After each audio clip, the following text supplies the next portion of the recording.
Hi, thanks for checking out 360 Property Blog.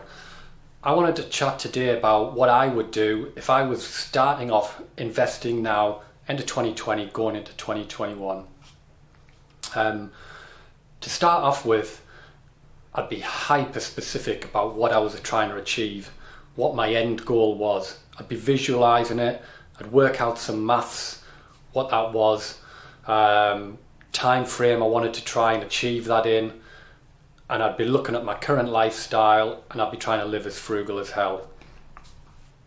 So to kind of be able to talk in real terms, it's probably best if I unpack something that I can kind of relate to. So if I was literally going to do it now, some of the things in the landscape, we've got some real humdingers coming in on capital gains likely next year, potential alignment with income tax, that's going to impact how you'd sell a property. There's always a Section 24 lines on there that are impacting interest and all the changes of what you can offset when you own property in your personal name.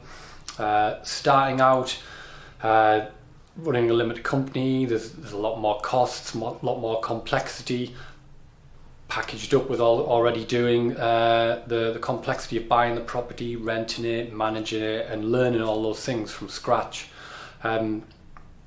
So I think if I was going to look, and I was looking at myself, for me, freedom's quite important. I want flexibility to do things. So my whole thing in property investment is looking for recurrent income that can fund my lifestyle, and then I can choose to do projects I enjoy, holidays, adventures, and all that sort of jazz.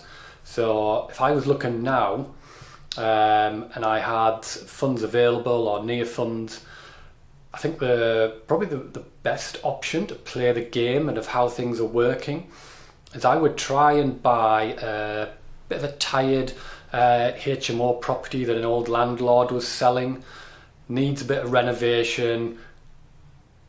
Maybe if it was in Manchester, they've got the rules where over 3 people is classed as a HMO, so makes it you basically 2-bed properties or less. So I'd either be looking at 3, ideally a 4 bed, maybe the 5. You've got a little of it, but I'd buy HMO. Probably it's going to cost you around 200,000. So you're looking at kicking in around 50 grand plus your legal fees, and then do any renovation. But I think buying that property, what that would allow you to do essentially is you could live in it. So that's one room. So there's 3 other rooms. You're renting them about 450, 500 a month, depending on the condition of the property and the location. That's giving you 1,500 amount income. That's definitely going to pay your mortgage, and to allow you to build up some further investment funds. That property, as if you don't own any, I didn't own any other property than I've bought that. In theory, I could renovate to whatever standard, can then sell it on, and currently, and there's no mention of changing this, I would be exempt from any gains because that's my primary residence. I could equally, ideally, try and hold on to it, remain at my primary residence, build the money up to invest somewhere else. But the probably ideal would be to get in an area that is not quite the ghetto, but not Didsbury and not really posh. Get the price rise over the next 2 or 3 years whilst I've renovated it, I've lived in it for rent free, I've grown my investment funds, and I've invested other places, or even before I invest elsewhere, then sell it, get that capital appreciation, and use that money to split that out to buy one investment property and again another primary residence that I could live in, renovate with the view to selling on again. If it wasn't in Manchester, I wouldn't pick a HMO, I'd pick a classic 3-bed because that's going to get more capital appreciation, can rent out 2 rooms and still be more than cover my rent and have a bit of change, but I would be living rent free, and I'd be aiming to get the capital growth on that property that I could then sell and repeat that as my primary residence.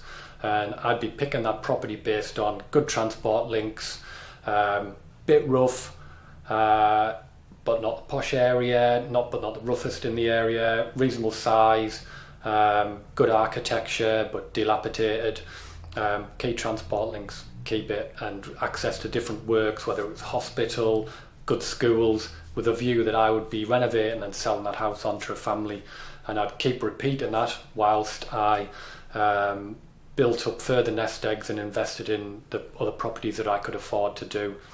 But that using that vehicle of your primary is going to be a way of equivalent to flipping properties, doing it up, getting the capital appreciation, living for free in it, and ideally sufficient income off the other rooms that you're letting out via spare room and the like, to be paying your mortgage and any bills and a bit of profit that you can help reinvest. That would be the way I would kick it at the moment.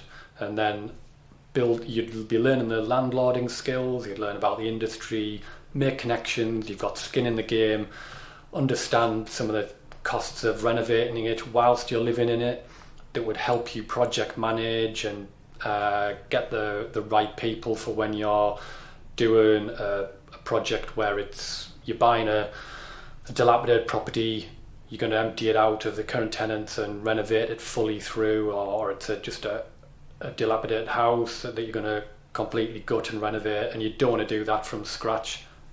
Do it in baby steps, and I think that at the moment is probably the best way to get some learn a lot of skills, earn some pretty decent money, get capital appreciation, and sell out without getting any tax hits on it, because at the moment capital gains is 28%, so you'd be paying that on essentially you're going to be losing about a third.